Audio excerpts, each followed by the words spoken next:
Bismillah ar-Rahman ar-Rahim. In the name of God, the most benevolent, the most merciful.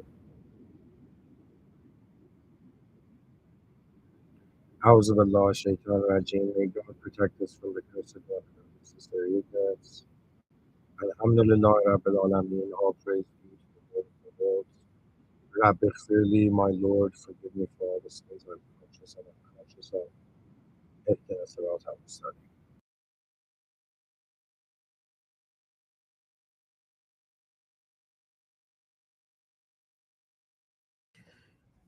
May God guide us to the direct path.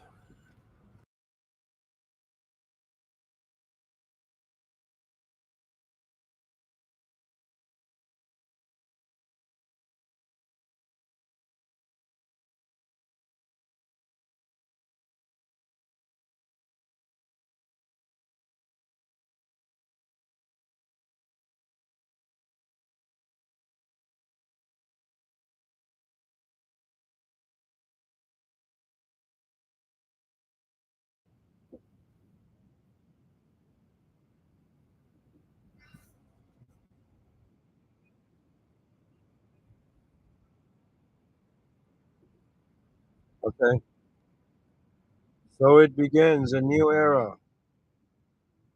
Hello, everyone. This is a very unique lecture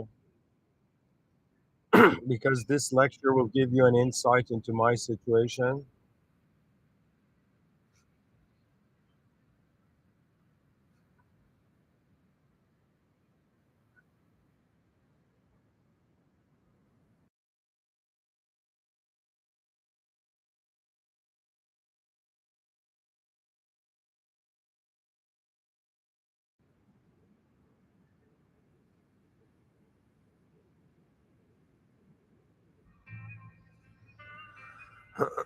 Excuse me.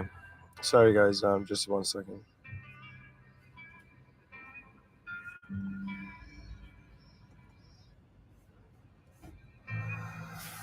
Okay.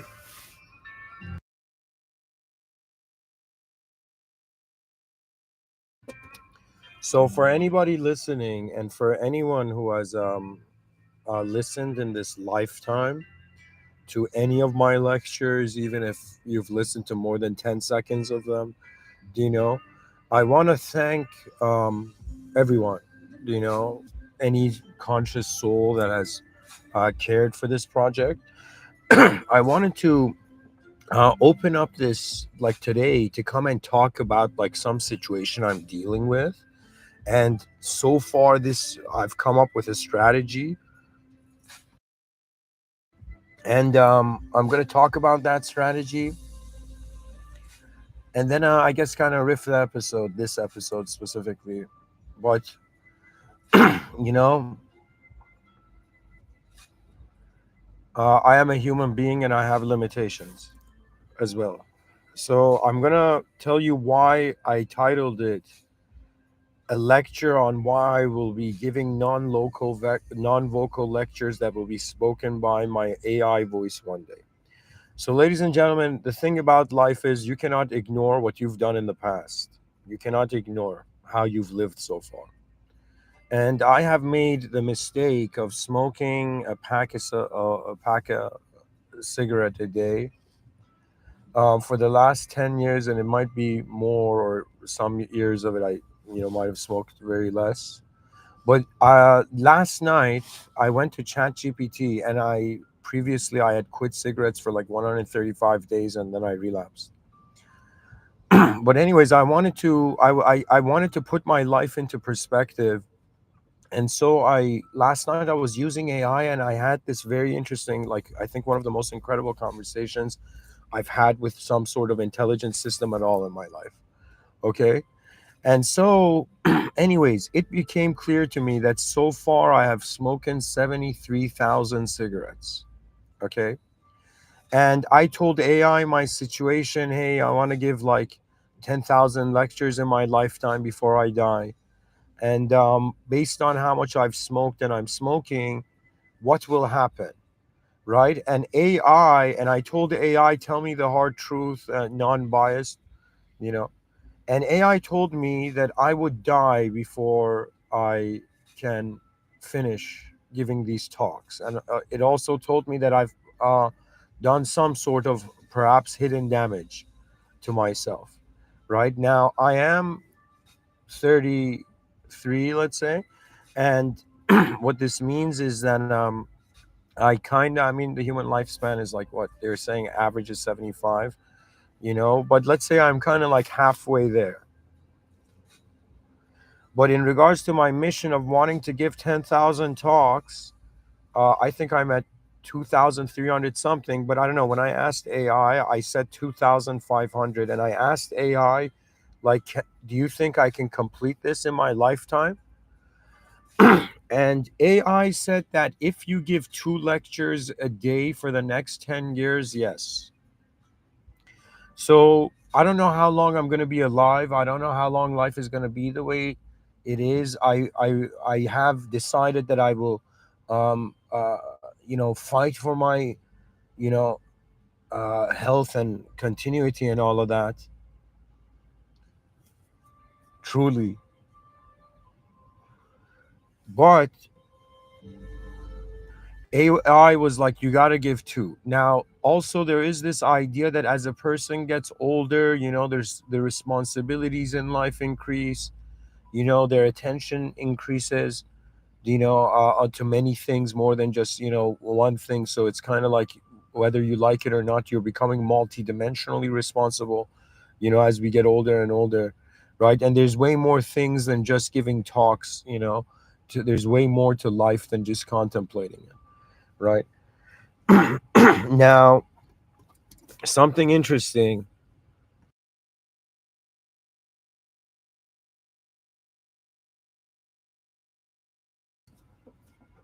is that my talks have evolved and I've taken a natural approach to them. And even though a part of me doesn't, has never thought, like, even though I've started to give these 10,000 talks, and they started being short, and then now they're above like an hour, even getting close to 2 hours, right? So,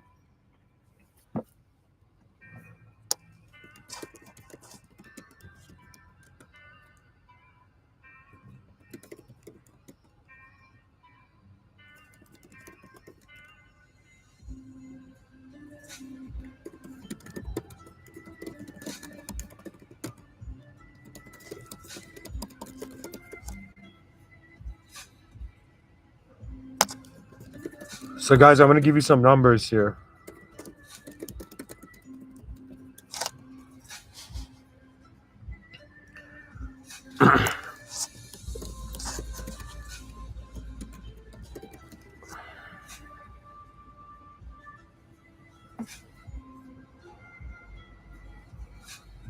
Okay, so ladies and gentlemen, um, as a human being in 2014, I decided to embark on this project of giving 10,000 original lectures for the betterment of mankind. That sentence arose to me. I made it the description of the YouTube channel.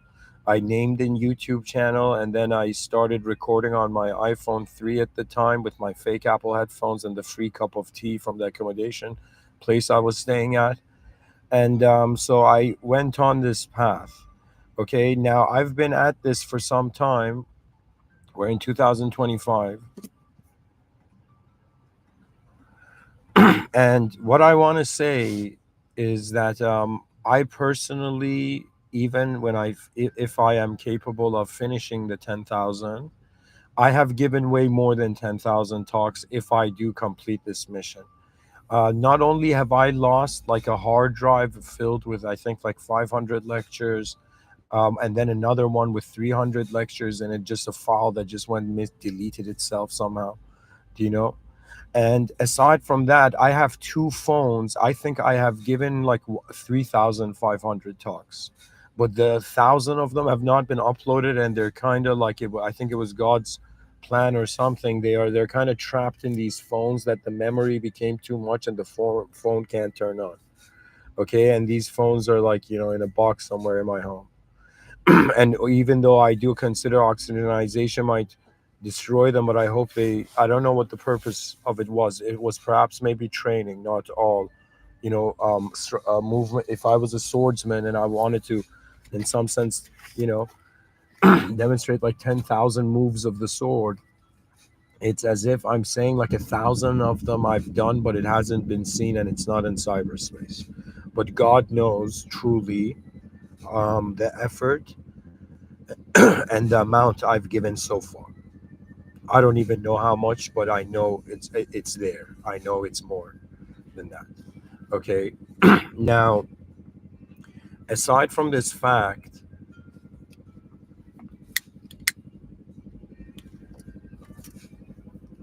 I'm when I'm uploading these lectures of mine, they're not all in like the same sequence of time.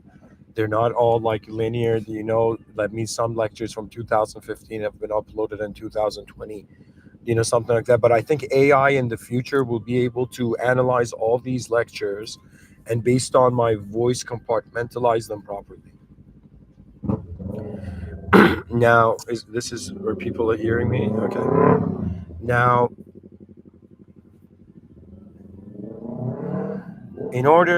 so let me tell you this. So I've given let's I haven't given 2,500. I haven't up like online. I don't think there's 2,500 lectures, but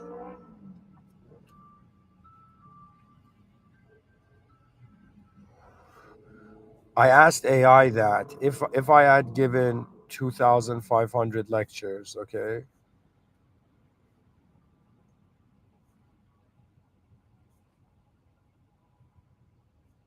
where does it say it? Hold on.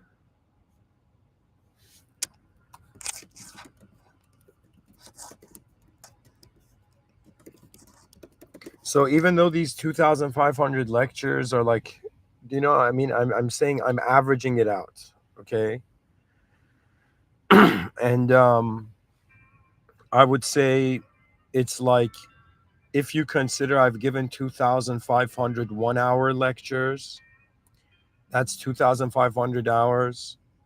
If it's 2,500 lectures in 2 hours, that means overall they come to 2 hours. That would be 5,000 hours. But 2,500 times 1.5, it's like I've spoken around 3,750 hours. Okay.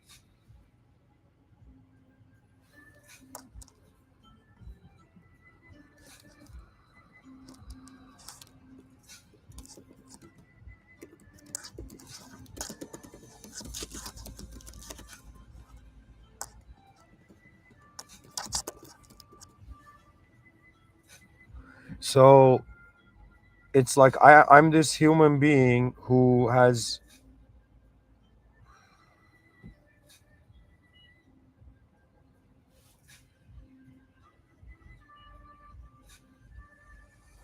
So I have 7,500 lectures left to give. I'm 33. I've been smoking cigarettes for 10 years, 73,000 cigarettes. I'm running a business, like I have my own personal life, which I don't share. And it's, so far I have 11,250 hours left of my performance in this lifetime. Okay. So I have 11,250 hours that I need to speak. Now, in order to achieve this, I have to speak like two. I mean, that's assuming if it's 1.5 hours each lecture, okay? Some lectures may be shorter, maybe longer, whatever, that's the artist. There's an artistic dimension to this project and then there's an analytical, logical aspect of it. So I have to give 2 lectures a day for the next 10 years. Okay, that's the idea.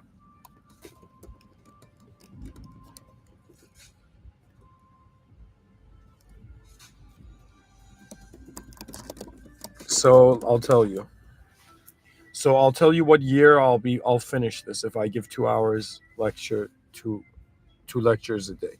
So I have if I give 2 lectures a day times 10 years, it would equal to 7,300 lectures. Above it said 7,500 lectures are left. But imagine I can upload. Imagine I uploaded up to 2,500 from like some lectures I have, but I haven't uploaded. Okay. um, so 2 lectures a day. Okay. I need to give 7,000. So it would be,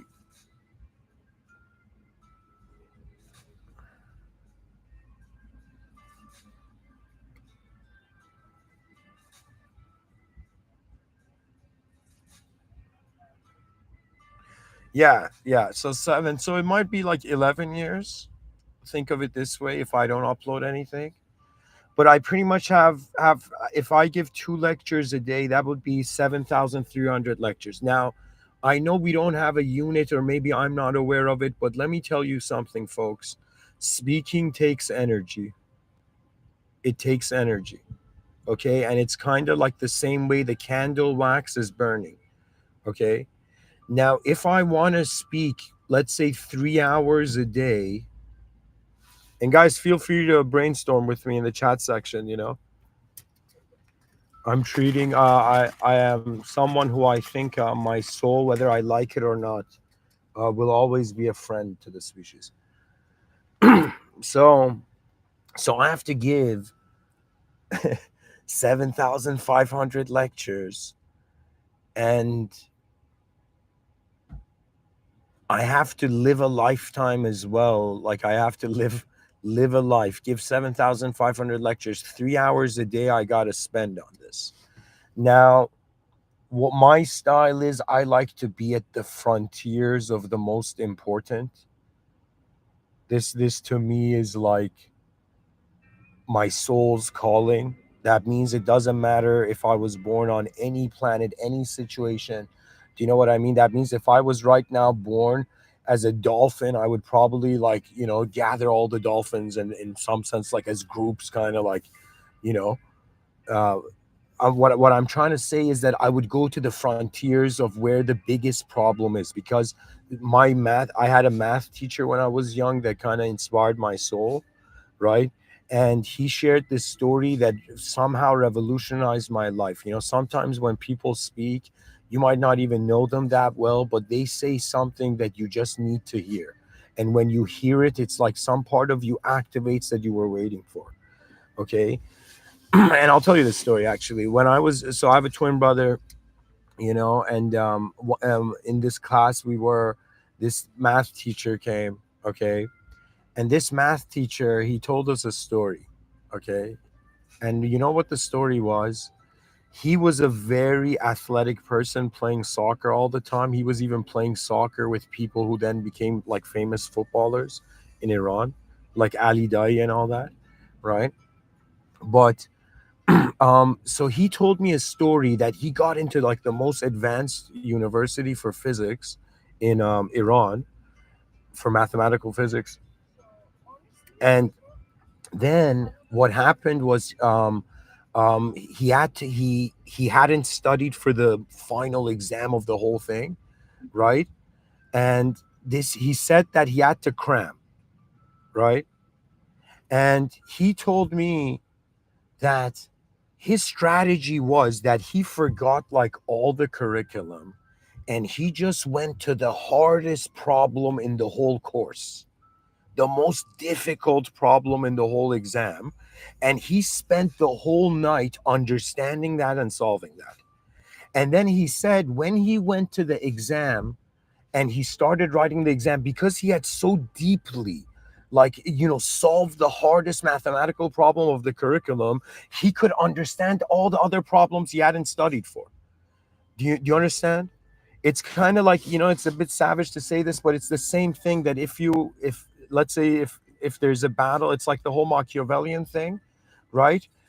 Or like how Sun Tzu or people like that would say, you have to cut the head of the snake to get rid of its body.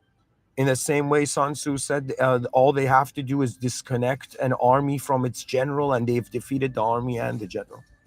You know. So, anyways, what I'm trying to say is that this guy was saying that like in that situation, which was an act of consciousness, a moment of consciousness, he chose to go and tackle the biggest problem out of all the problems in his life. So whoever you are right now, the strategy is like go and tackle your biggest problem right now. For example, for me, my biggest problem right now is my health.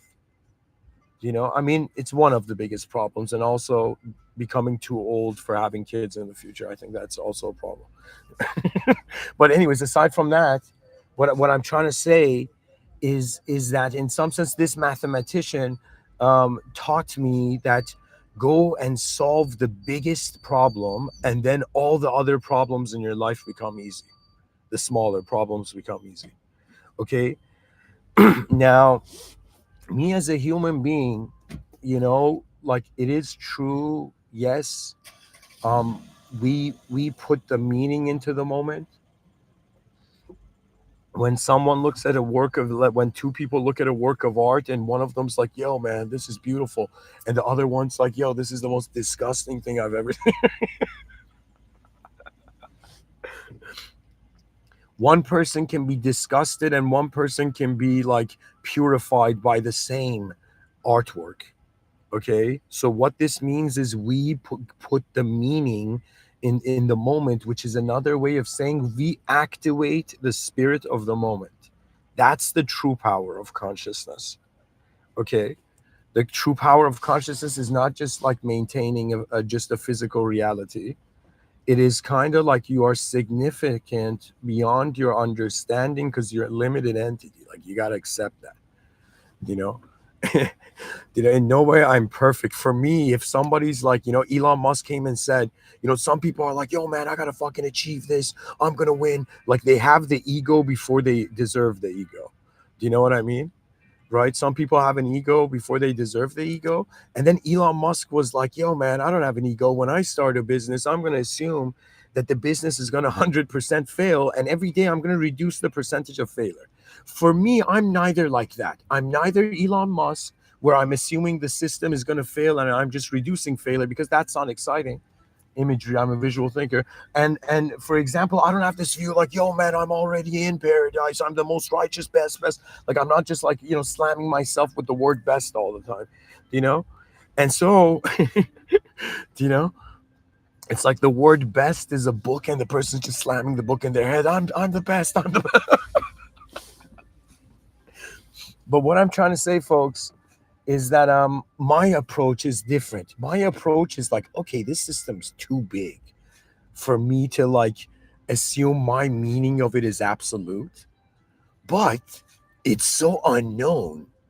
And I know that it has a system admin. It's like, let's see what the system admin has to do. I don't know what kind of a religious kind of person I am, but the way I am, the way I treat God is that it's like I am in the presence of that which knows everything. One of God's names in Islam is um, the all knowing.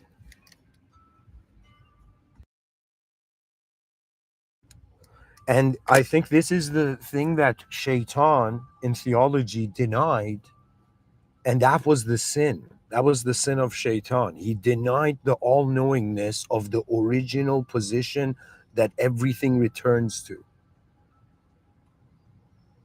You understand? At some point, yes, I am giving lectures.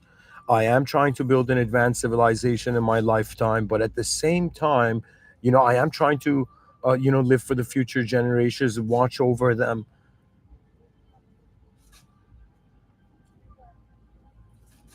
I don't have kids, but I do feel the future generations deserve our most advanced effort. Do you know what that means? That means imagine the advancement of civilization is a tree to climb, okay? Is this endless tree, okay, where you can't see the leaves of the tree. They're so far, they're like beyond the atmosphere. Okay. And so we are all climbing this tree. And the idea of it is that at some point we climb, climb, climb, climb. We check out, but we are like, okay, DNA, my DNA, go through the next format and like continue. It's kind of like we're passing the torch of our effort to preserve and advance this whole thing we're in. Okay. And so my view is that we need to climb the furthest. So imagine this giant tree. If you were to check 8 billion human beings on this planet and you were to consider their awareness to what is existence,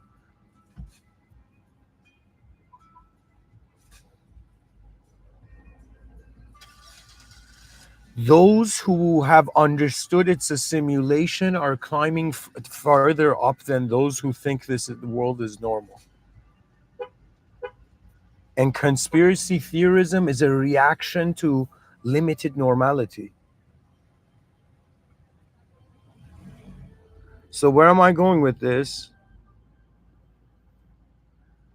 I consider it doesn't technically, I shouldn't say it this way, but it does make sense. That's why I'm going to say it. That it doesn't matter if I give the 10,000 talks. It doesn't matter if civilization advances. Let me say why I'm saying that. Because the world will die one day. The world will return to the original one day. Do you know that means the place where you were being judged, it becomes no longer. At least in those, like I'm a Muslim, I treat the Holy Quran as source code, guiding me towards the main operating system. I consider myself as a simulated being in a testing zone. I consider every day I wake up that I am logging into the simulation. If you were to ask me, do you believe you are a soul? I will be like, I do believe that all my objective movements and subjective movements have been observed in some sort of seat of awareness.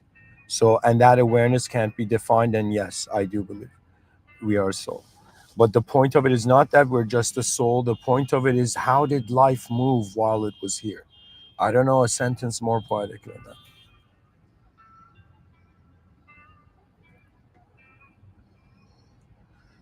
So, ladies and gentlemen, what I'm saying is that technically, as a futurist, if I go really far into the future, the simulation returns to the original, and consequences lead to results. Technically, what it means that, for example, as a Muslim, what it means that this world is not the main event, the main room. It is the lobby, of the hotel, not like the. Do you know what I mean? Not like the main room. Okay. And so it's kind of like how you behave on earth is planting seeds that will sprout in the afterlife. Okay. And people don't understand that Islamic theology is so complex. There is the notion of transcendental real estate, but I don't think it matters. I think that the heart at its core is aware beyond the human. And that, do you understand what it is? I'm not saying we're all God. That means, yes, like I fell, for years I was just identifying as a non-dualistic presence of my whole being. I was identifying as the soul, and then I realized Islam was the only ideological system that said your nafs can be your enemy. Your soul, technically, your kind of like your spirit can be your enemy, can be an enemy to your soul. Okay. What that means is the way you activate reality that takes the form of an ego that then identifies as the owner. Right now, is your awareness the owner of everything you're aware of? Or is some object or subject in the moment the owner of this awareness? Do you understand? Just because awareness arises from the brain doesn't mean the brain owns it. In the same way, an antenna receives a signal doesn't mean the antenna is the signal.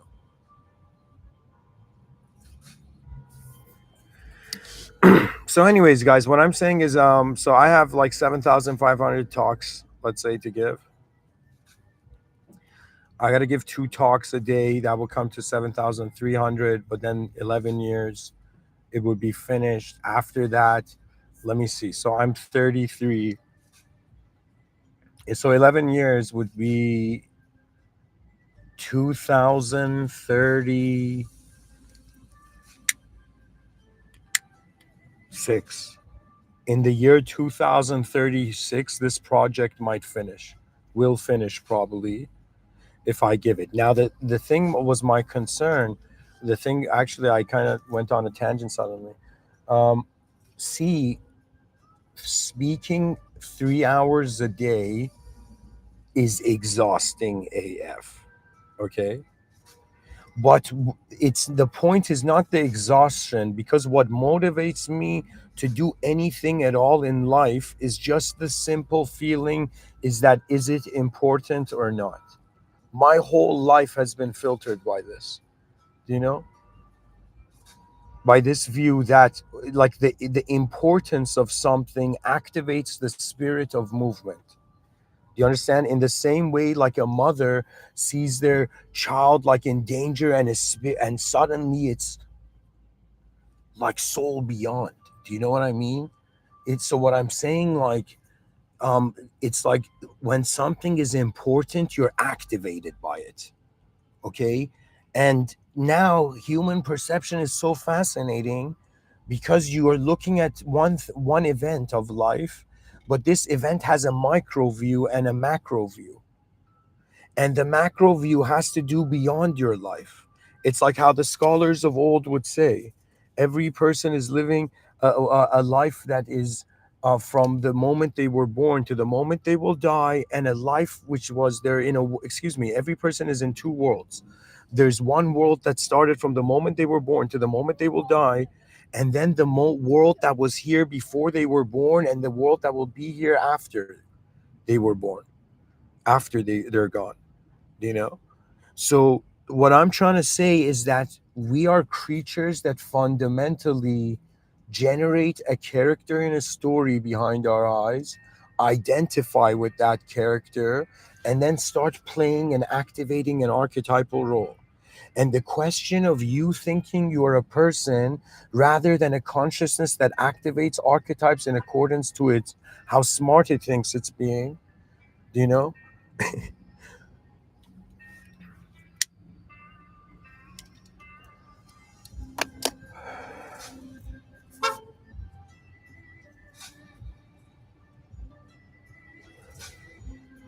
Because guys, I'll be honest, like even though I'm giving this podcast,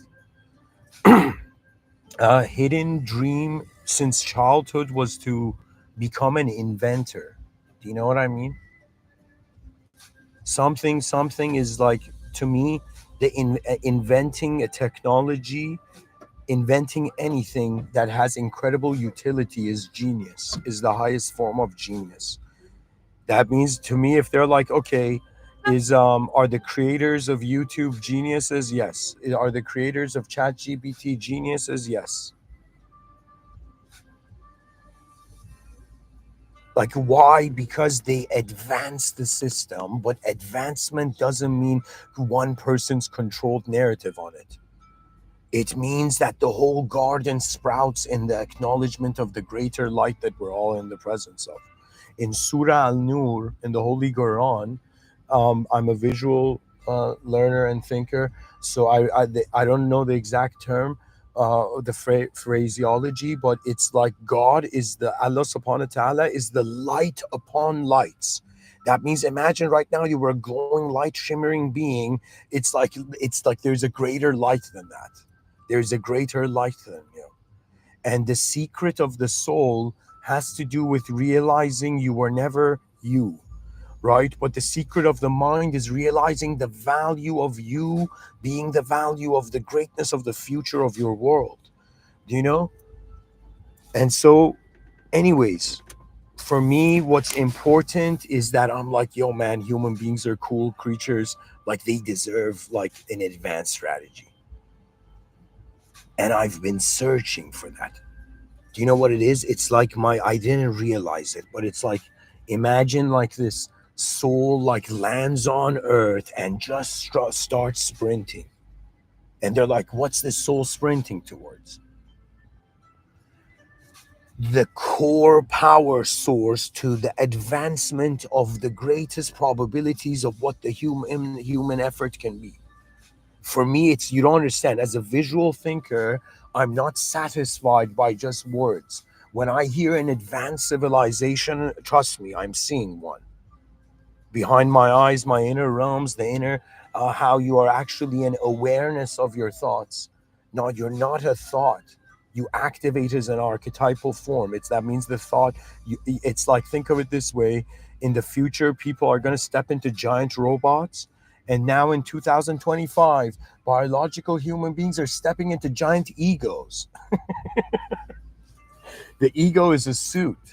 Do you know what that means? That means if somebody, if I'm talking to someone and they're like, imagine like, they're like, hey man, can you fly? And I'm like, yeah, I can fly. And they're like, okay, cool. I'll be like, this person has no sense of what is reality. Sometimes when you agree, you have not looked at something. You must consider that. Do you know? Sometimes you need to disagree with your own agreements of how you've agreed to disagree. There's geometry to everything. For me, I'm kind of like, how many ways can I value myself? Okay, I'm a biological uh, human being. I'm a human, biochemical organism, right? I have a unique DNA that no other being has. I'm also occupying a certain, three-dimensional space, you know, um, uh, you know, in the space-time continuum, let's say. So I have an existential value, which is my biological existence, and the potential of my biological existence, which means, you know, if I was the last, how do I say it? No, I'll say it differently. It's like, there's a biological purpose to the biological existence by the nature of the design of the biological existence. But then when it comes to the nature of the mind, the game changes. And you might be like, yo, is Mr. Within teaching me about the mind? And I'll be like, I'm trying to make you realize that you were never an idea. But we have to treat ourselves like ideas to act as individuals with enough differences to be able to be like different characters in the same video game. You know, for me, I it's kind of been bizarre because it's like when you're young and shy and introverted, it means you're not training yourself to be an ego, to be an idea. To be honest, I think somehow God trained me. It's like I bypassed my ego because I felt worthless. I don't know if that's. I think that's a blessing. Who knew? Like, there's a way that feeling worthless can be a blessing. You know, you avoid something that your worth could have been destroyed in, perhaps your potential worth. Anyways, guys, where I'm going with this is this: that we human beings are these biological organisms on this earth, and we have this a sort of intelligence that it's like in front of our eyes. It's an outer physical public server realm. Behind our eyes, it's an inner, non-physical, psychological, subjective, uh, um, character in a story, pretty much. But the thing is that you are aware of ideas, objects and subjects changing from the beginning of your life up to now, which is why your that awareness cannot be defined by duality, and non-duality is in some sense, um, it's a restricted access zone. Like, you understand? It's like you don't need to be the soul here because this place is called the world where you have a body. They're like, hey man, you used to be so spiritual. I'll be like, man, it's not. Spirituality is for non-spiritual people. People who are truly not spiritual have spirituality.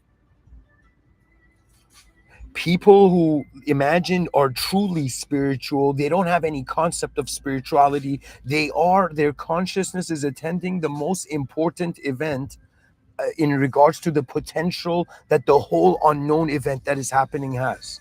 So it's like you don't realize it, but you're on in the shoulder of a giant, and you don't know where this giant is going. And sure, on the shoulder of that giant, you're making decisions and you think you have free will. Yeah, I could move a little bit further on the shoulder of this giant, but you can't control where the giant is moving.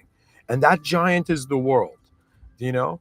And as one of my soul's favorite shows I've ever seen, favorite narratives, this show called Shingeki no Kyojin. I found my heart, dimensions to my heart that existed that I never knew. Like, you don't understand. Concepts can open your eyes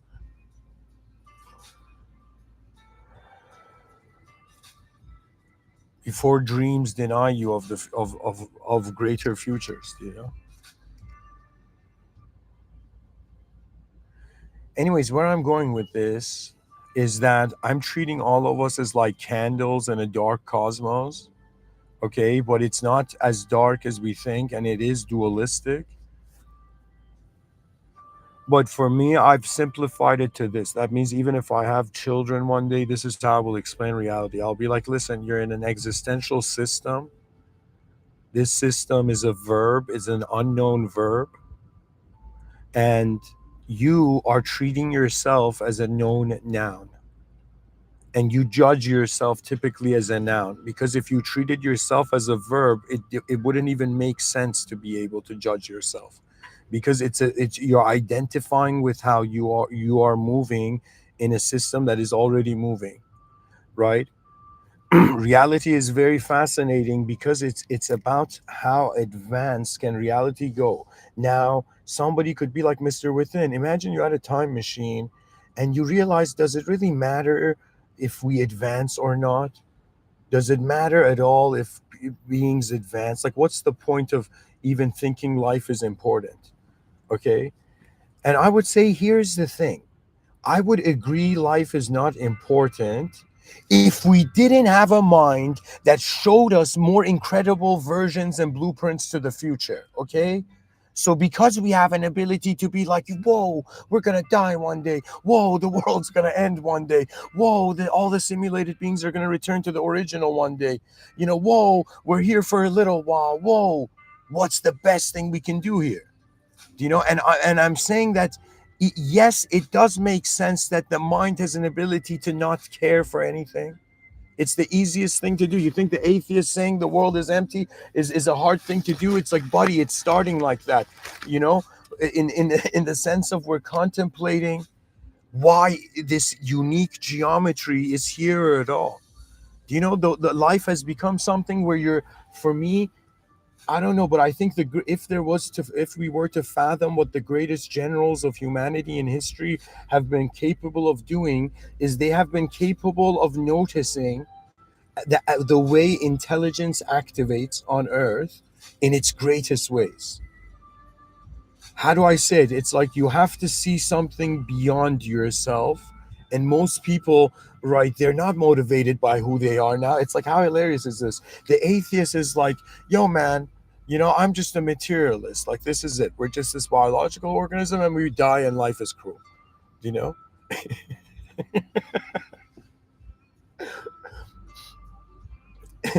Guys, movies are ruining the minds of children.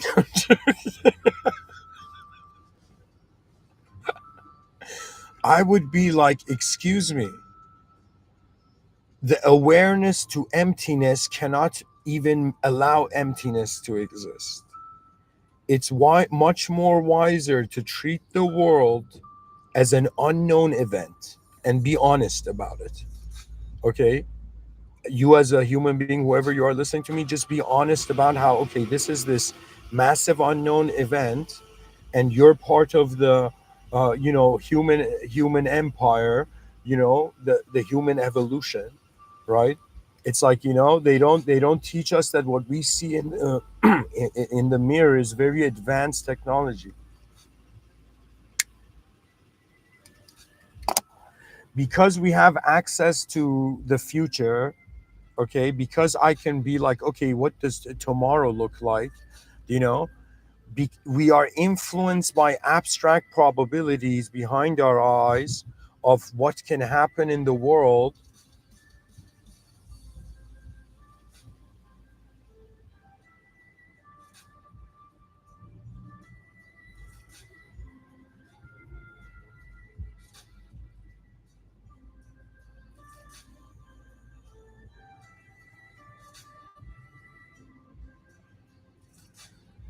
As long as we see a future behind our eyes,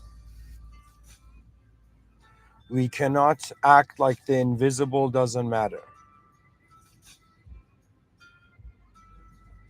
You see, folks, it's all about an awareness to your position. This is like honestly what I feel life is all about. You think it's about like, yo, man, what does it mean? What's the perfect story to all my emotional, you know, climate?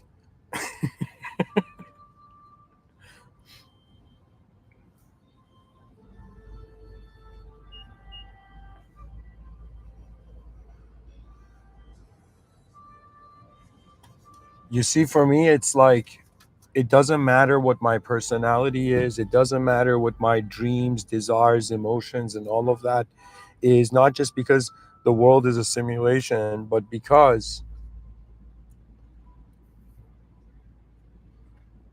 I it doesn't matter. You see, my mind, you can say my mind has a personality, but I would say my soul doesn't. My soul is not a personality, but my mind is. My soul is the awareness to how my personality and my body has been changing from the beginning of life till now. So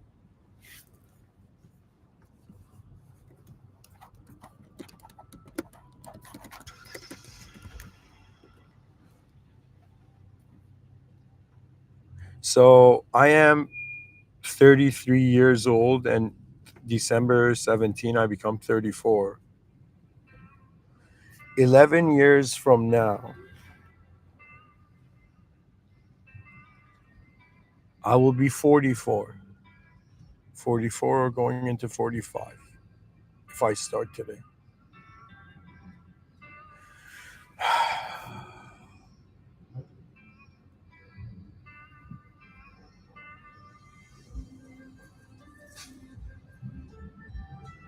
So when I'm 44, based on how much I've smoked, but also the capability of me becoming like super healthy and like getting into calisthenics or something.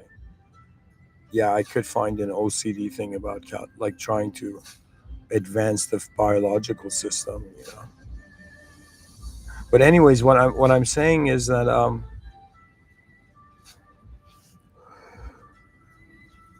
in my 40s, this project will finish,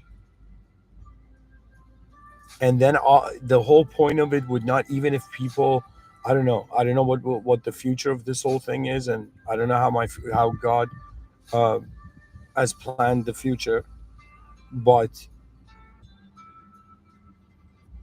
I don't know how God has planned the future, but if I finish these in my 40s,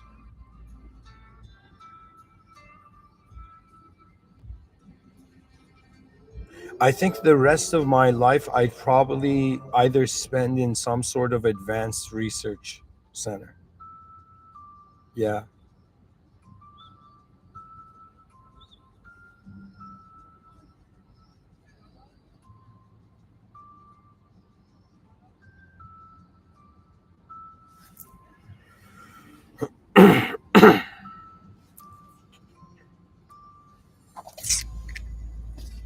So,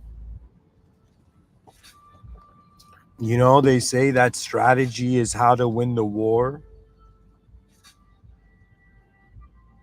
and tactics is how to win every battle. Like the definition of these two ideas. Okay. So the war is the 10,000 talks. The battle is every day giving two of them, giving a talk.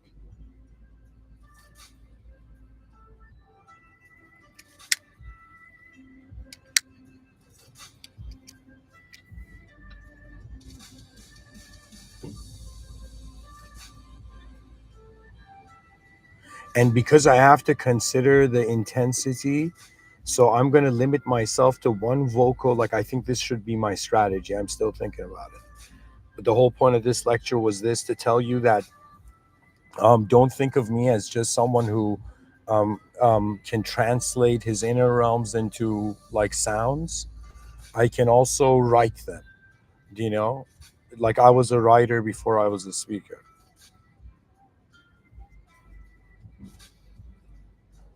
In the same way, I realize I am awareness before I am mind.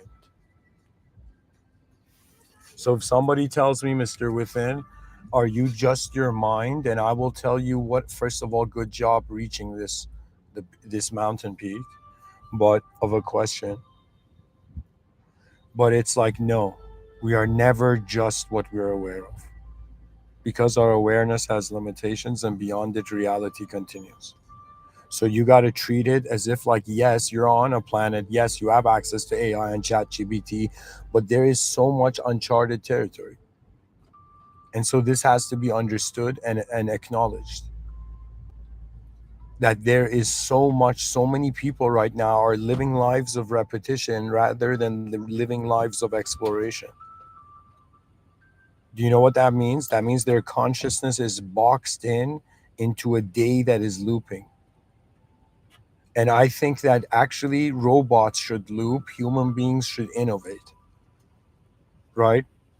Do you know what that means? That means you got to treat it that in maybe like 5 to 10 years, everything's going to be automated.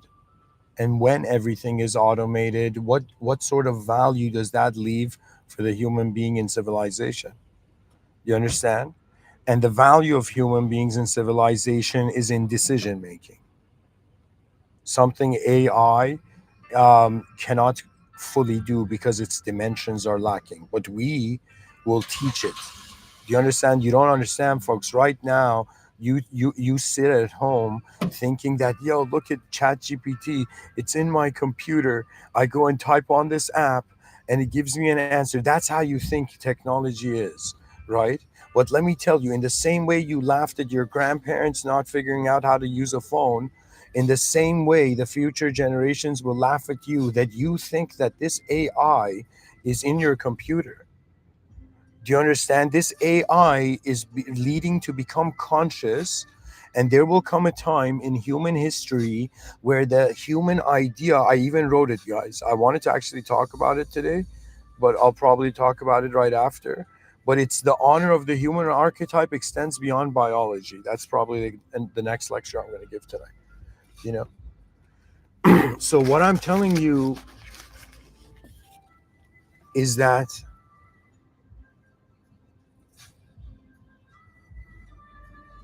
we're living for values far surpassing our limited perceptions. And so I, as a human being, just see it like, yo, man, what is my position? Okay, I'm a biological organism, so there's a biological organic purpose to this thing, right? And then existential purpose. Then I'm like, okay, I'm also a psychological entity. I can close my eyes and still, see, and also like visualize and consider different variations to how the geometry of the current moment, if you just wonder about probabilities to it, it unlocks the future.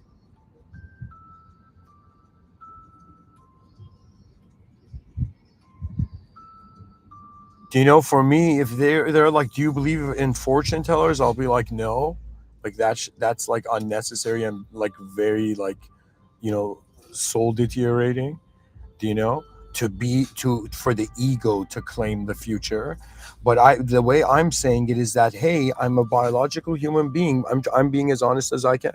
I'm saying I'm a biological organism, and in my mind, I can see civilization, and behind my eyes there's a subjective model to how there's probabilities. That means it's not like you're just looking at one civilization when you think about how to advance a civilization. You're looking at a civilization and all the probabilities, and the biggest question: what does all these like nano, like these mini value systems, what greater value do they align themselves to? And my strategy is like, yo, let's just relax from like philosophical ideological warfare that leads to like unnecessary violence on earth, and let's for a second wonder about what the future species will centralize its whole global value system on.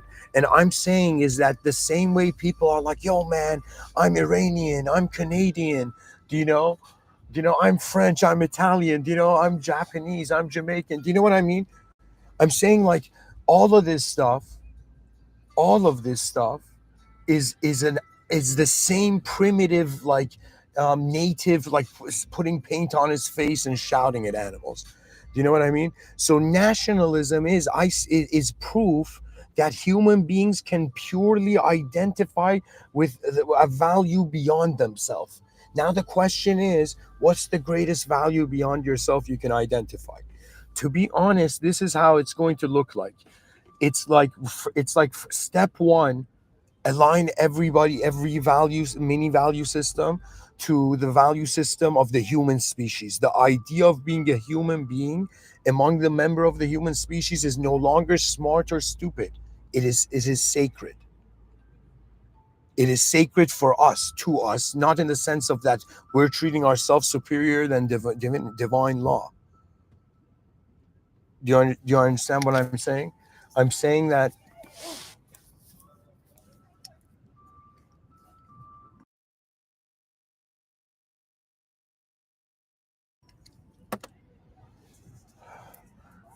our attention to reality is the discovery of a fascinating mystery. And advancement of civilization is the response to conscious existence as a group. Okay. And I was like, sure, I have a Canadian passport, I'm a Canadian citizen.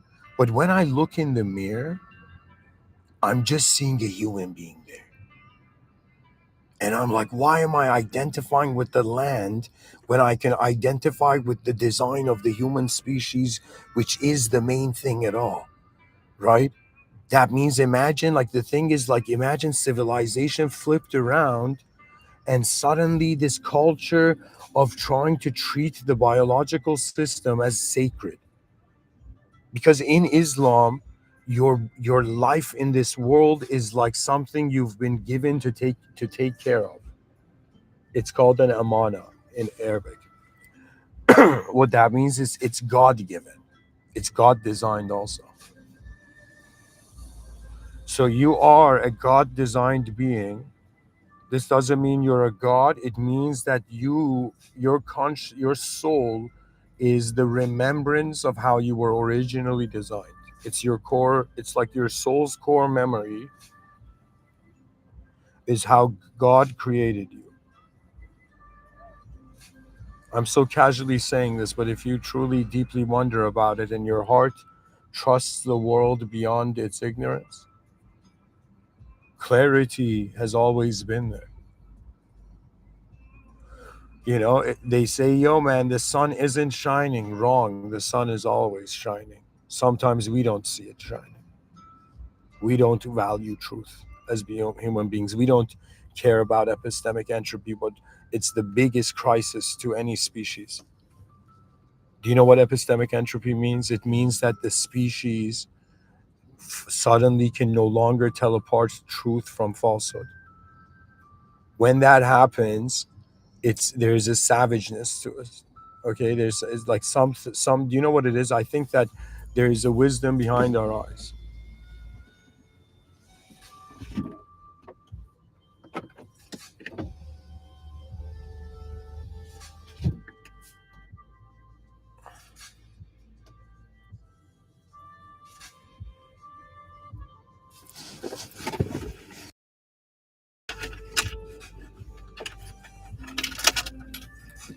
Yo, yo, hang on, just hang on.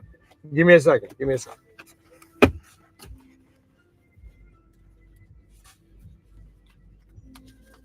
Here you go, man. But bro, just one thing. It's okay. Listen to me. Make a good decision. Take care, man. No, no, it's okay, bro. Take care. Take care.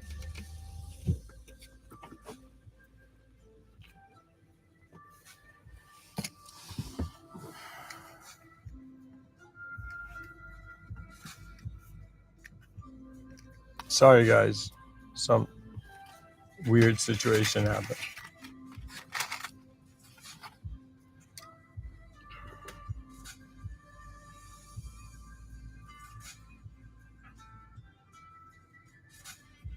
It was very hard to explain, but I just had to help someone. Anyways, to keep going, maybe this is a good sign.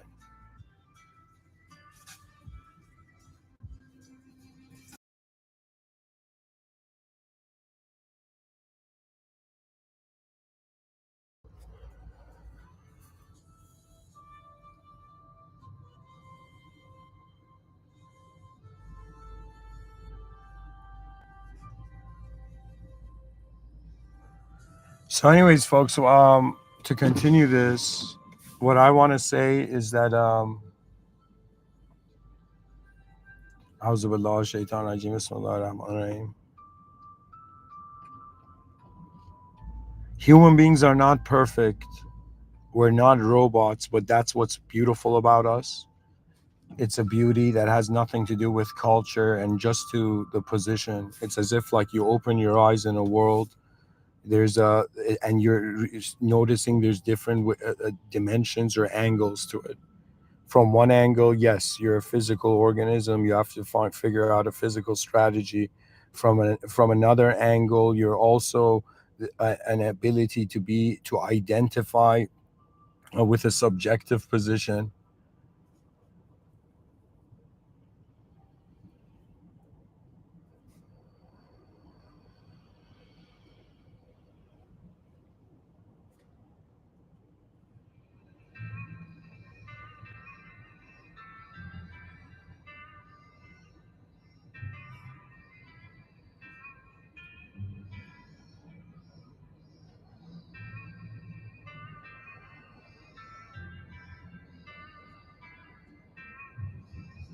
It's as if, let me tell you this, it's pretty much like, okay, you're somewhere. What meaning do you want to give to it? How do you want to truly extract value and give value and meaning to reality? And when you give meaning, is that meaning just based on the present, or is it based on the past, or is it based on a future that is untainted by the past and the present?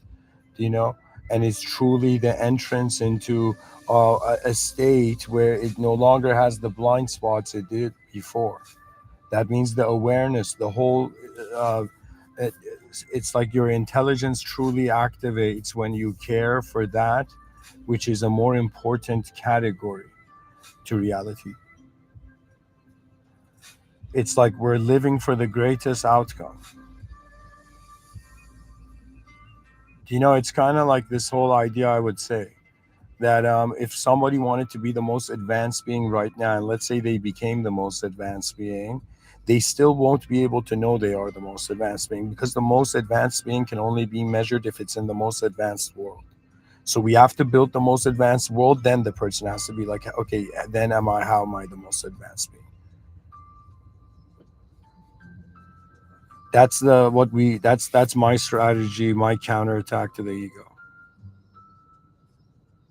Align the ego to the true value. It's like, imagine the ego's selfish. You're like, how do you convince a selfish system to live selflessly? And what it does is you align the value of that selfishness is kind of like somebody's grabbing something, you know and so it's like, but the question is, instead of you changing what they're grabbing, you change them. And then what they're grabbing, it's like where it's returning. Do you understand it? Like, what I'm how do I say? Anyways, um, guys, I'm gonna completely take it a different direction, and we're gonna actually change the song too.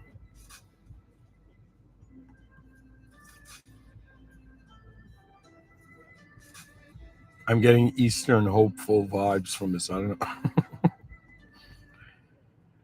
know. All right.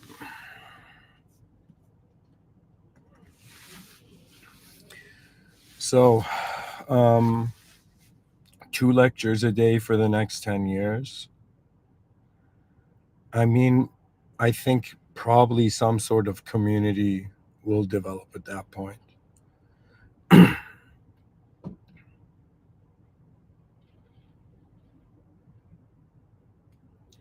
I want, in my mind, I ask myself, why aren't there advanced research, public research stations everywhere all over the planet? I'm not talking about libraries. I'm not talking like about expensive technology you have to buy. I'm talking about why hasn't the higher levels to the human system provided the lesser levels the greater technology. Let me tell you this: the evil is a retaliation to death by wanting to break, like destroy life before you die. That's like, I think, a definition of evil. But the point of it is that you have to assume that you have not seen the picture clearly. And that's something very beautiful about the human being, that you just realize that there is an imperfection here. And you're like, wait a minute, I was just living my days every day, strolling around thinking, everything is perfect, happy, I'm in my highest energetic state, not realizing that you're actually like, it's like a soldier in a battlefield that's just hiding and thinking they're like very, very powerful. Let me tell you what's going on in reality. You are a member of the human species. You are in a world. The world is occurring like a system which has a unique design.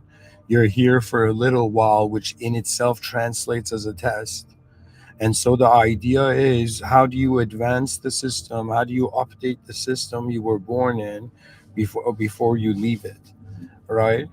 And so that's the whole point. What can we see what the human greatness looked like before we die? Can we see how advanced we could have been? Could we see? I say that there's four levels to life. Okay.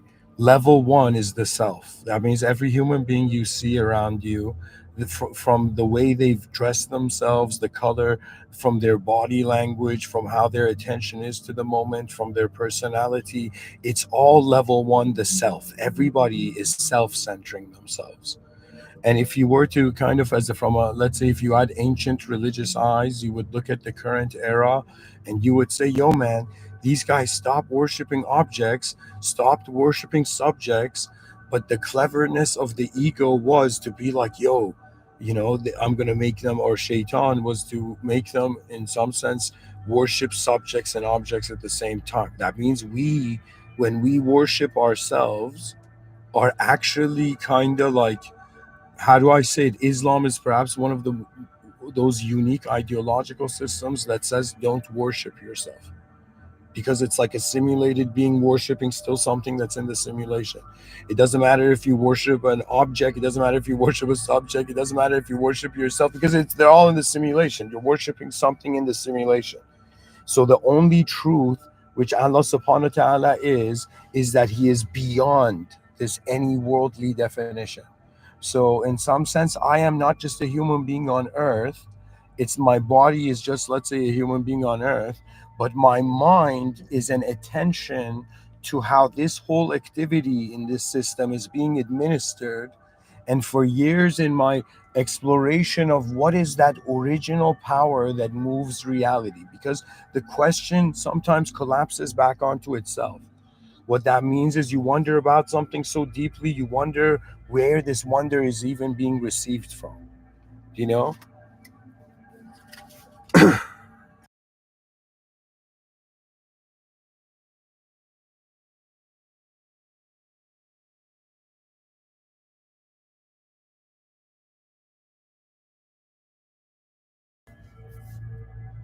For me, it's all about, how aware man is of what is the most important value. And I'll tell you, like, I think the most highest caliber outtake on it is that first train yourself in honesty. Honesty is very advanced. You cannot even be able to discriminate between the artificial and real if you cannot be honest. So first thing a person has to be is they have to be honest. And honesty doesn't mean you have to feel good all the time. It just means you have to look at the content of your awareness without having an emotion on it first. And when you do, you will be fascinated, and you will notice what Plato meant when he said he had found the world of forms. In Islam, I believe this is called Alam al Mithal.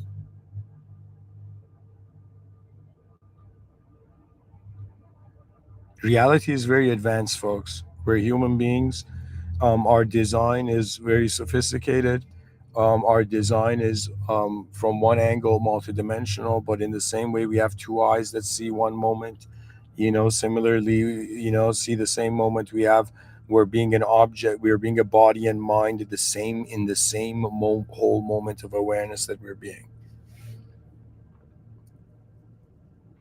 And you have to treat it like this, that right now, if I ask you, like, what does life mean, and imagine you have some great and mighty vision, you have to treat it as if, like, okay, what am I not seeing that if I could see would convince me there is more than what I'm seeing now? At some point, I think the greatest weapon on earth is the human heart. It is the greatest weapon, because the human heart is like, if your brain is attached to your ego, do you know your heart is attached to your soul? Your heart, that means I was like, yo, man, look at me acting tired, too tired to give a lecture, but my heart has been beating tirelessly. I'm honored by my heart, but I'm like, but not just the biological implication that where you're not just in some simulation only, you're in a significant simulation. It's an important event. You're in a divine surveillance state. That means you don't know what's looking through your eyes, and you don't know what is moving manifestation at all. Yet because we were terrified of the unknown, our ancestors, we systemize reality only in the conscious containable domains. Logic only built on what we're conscious of, but the moment a new variable enters, the logic is illogical. In other words, you cannot trap a verb in a noun. But nouns are thrown around by verbs all the time. So, what I'm saying is that whether I give 10,000 talks or whatever I'm capable of, regardless of if I think, what do I have to specifically do? I think it has to do with my relationship with, as an energetic being, with the energy of how everything else is happening at the same time. So, in other words,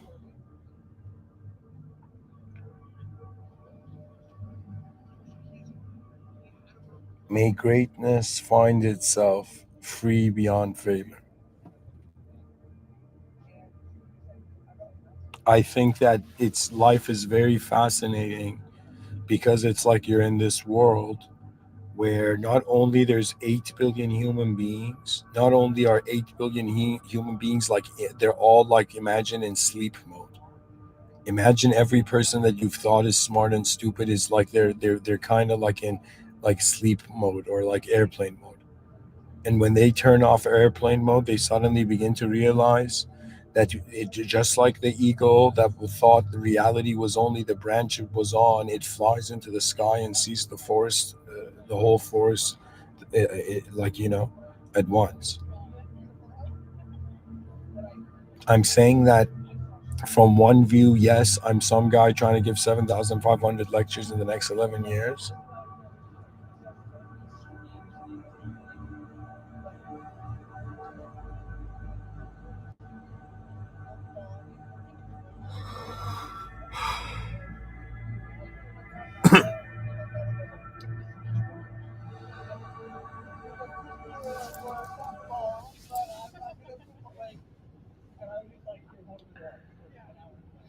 It's also an energetic event. Existence is an energetic event. And the energy is aligning to the greatest awareness in the moment. If somebody says, what's more valuable than wealth? What's more important than money? What's something that money can't buy? Some people are going to be like, love, like all of this, and right, yeah, sure, but what else? I think it's this very fascinating idea called truth. Truth could surpass your emotions. That means the whole point of truth is that the simulated adjusts to the original operating system. Anyways, thank you for listening. And I'm gonna be okay. Let me. I forgot to talk about this. So the title of the episode, a lecture on why I will be giving non-vocal lectures that will be spoken by my AI voice one day. So I want to spend one vocal day talking about something. I want to give one talk a day, but I'm gonna write legit on my computer. I'm gonna type something, so I'm gonna live stream my writerhood online. And I feel that AI in the future will be able to replicate my voice from any year I gave the talks, right? And customize it to that, you know? So what I mean is that the question is like, okay, Mr. Within, how original is your lecture if you're typing on a screen and people are seeing this, right? The the thing about it is that first, aside from my writing style being being very unique, you're the point of it is I'm pretty much writing as I'm trying to not over exhaust my vocal cords,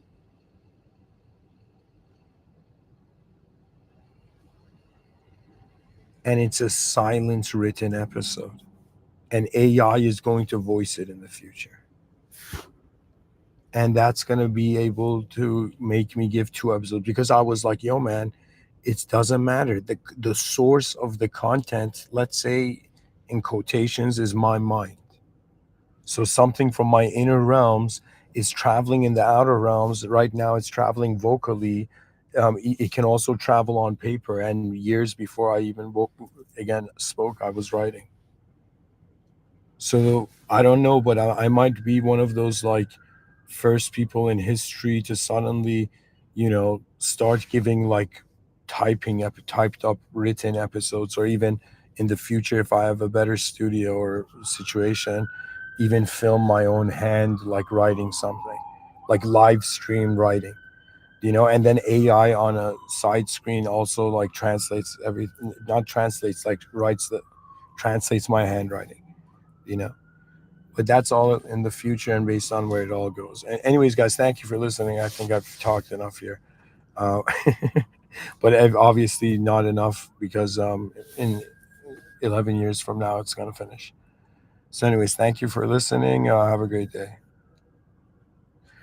Bismillah ar-Rahman ar-Rahim. In the name of God, the most benevolent, the most merciful. Auzubillah shaitan rajim. May God protect us from the cursed one and unnecessary ignorance. Alhamdulillah Rabbil Alameen. All praise due to the Lord of the worlds. Rabbi Gfirli, my Lord, forgive me for all the sins that I have been conscious and unconscious of. My Lord, forgive my species for all the sins it has been conscious and unconscious of. Ehdana sirata mustaqim. May God guide us to the direct path. May the original return the simulated to the original in the most advanced way.